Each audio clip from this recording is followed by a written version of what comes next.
Grade 1 PC 3055 M Saravanapuram.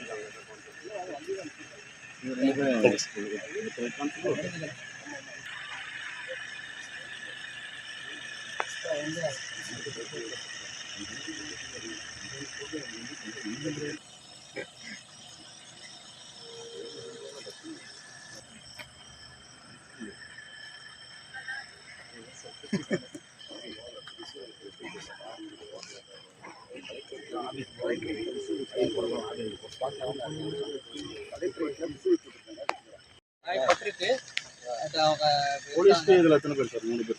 2 பேர் காயம். Inspector மறைஞ்சிராரு. Inspector 2 பேர். நேம் வந்து சரவணன். சரவணன்.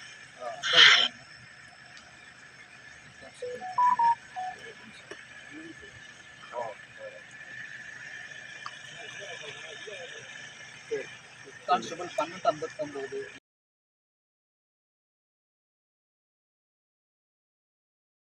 எடுத்துறீங்களா? பாதி நான் சொன்னாங்க அப்பதான் எடுத்தீங்க.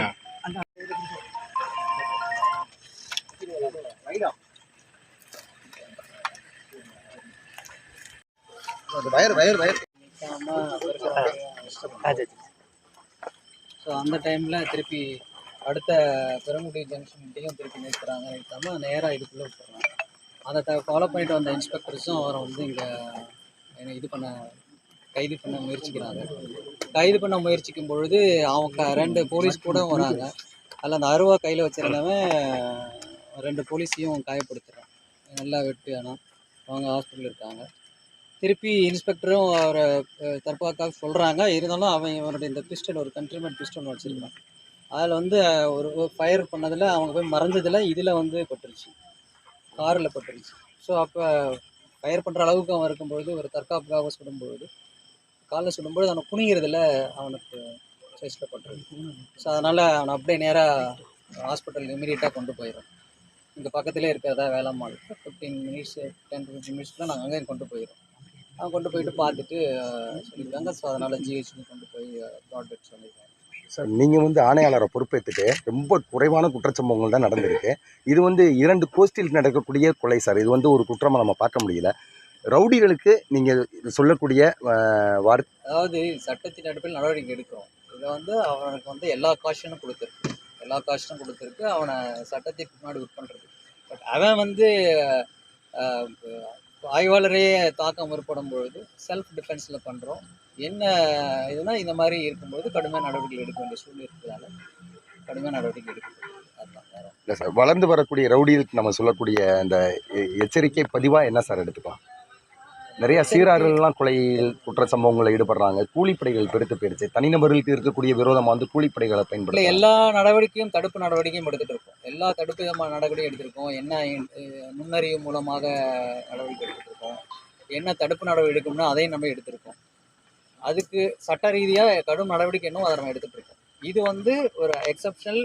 அவனை பிடிக்க வரும்பொழுது அவன் வந்து ஆய்வாளரே தாக்க வரும்பொழுது செல்ஃப் டிஃபென்ஸ்க்காக நடந்தது. இதன் மூலமாக என்னென்னா நம்ம எதுவோ சட்டப்படி நடந்துக்கணும். அதர்வைஸ் இதை மாதிரி நம்ம ஆய்வாளர்கிட்டையோ இல்லை காவலர்கிட்டையோ தவறாக நடக்கும்பொழுது இது மாதிரி ஒரு இரும்பு தகவல் அவன் ஏற்படுறதால நடக்கும். நன்றி சார்.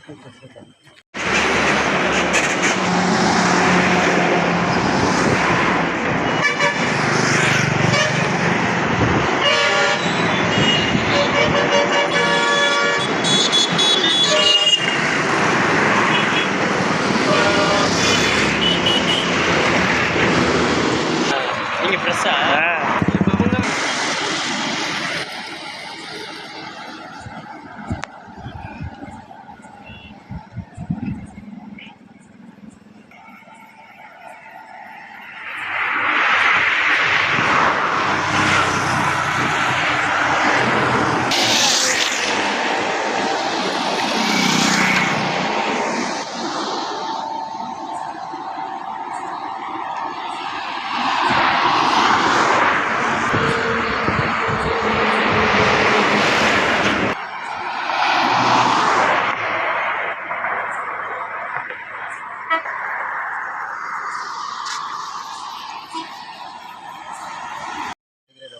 அவருக்கு மொத்தம் 22 வழக்குகள் இருக்குது. அதில் 3 வழக்குகள் கொலை வழக்குகள். இப்போ ரீசெண்டாக நடந்த ஆஸ்டிம்பட்டி கொலை வழக்கிலும் இவர் சம்மந்தப்பட்டிருக்கிறார். ஒரு தகவல் அடிப்படையில் வந்து இவர் சிட்டியில் வர தகவல் அடிப்படையில் நம்ம வந்து வேளச்சேரி உள்ளாச்சேரி செக் போஸ்ட்டில் வந்து நம்ம அவனை வந்து நிறுத்தாமல் திருப்பி அங்கே இருந்த காவல் பணியிருக்கையும் வந்து ஆயுதத்தை காட்டி மிரட்டிட்டு வந்துடுறாங்க. திருப்பி பெருங்குடி ஜங்ஷன்லேயும் அவங்கள ஸ்டாப் பண்ணுறாங்க. ஸ்டாப் பண்ணாமல் வண்டியை எடுத்துகிட்டு வரதை மைக்கில் அலர்ட் பண்ணுறோம். அப்போ பார்த்து இந்த டியூட்டியில் இருந்த டீம் மொத்தம் 3 டீம் போட்டிருக்கோம். இந்த மாதிரி அப்ஸ்காண்டிங் அக்யூஸ்ட் பிடிக்கிறது, பிடியாணை உள்ள ஹெச்எஸ் ரவுடிஸ் பிடிக்கிறது. ஸோ அப்போ இன்ஸ்பெக்டர் வந்து அதை பார்க்க வரும்போது இது உள்ளே போகிற வண்டியை பார்த்துறாங்க. அதனால் அவரை ஃபாலோ பண்ணி கடத்திட்டு வராங்க. வரும் பட்சத்தில் இந்த இடத்துல வந்து அவன் வண்டியை நிறுத்திட்டு அவனை அரெஸ்ட் ஆக அவங்க சொல்லும் பொழுது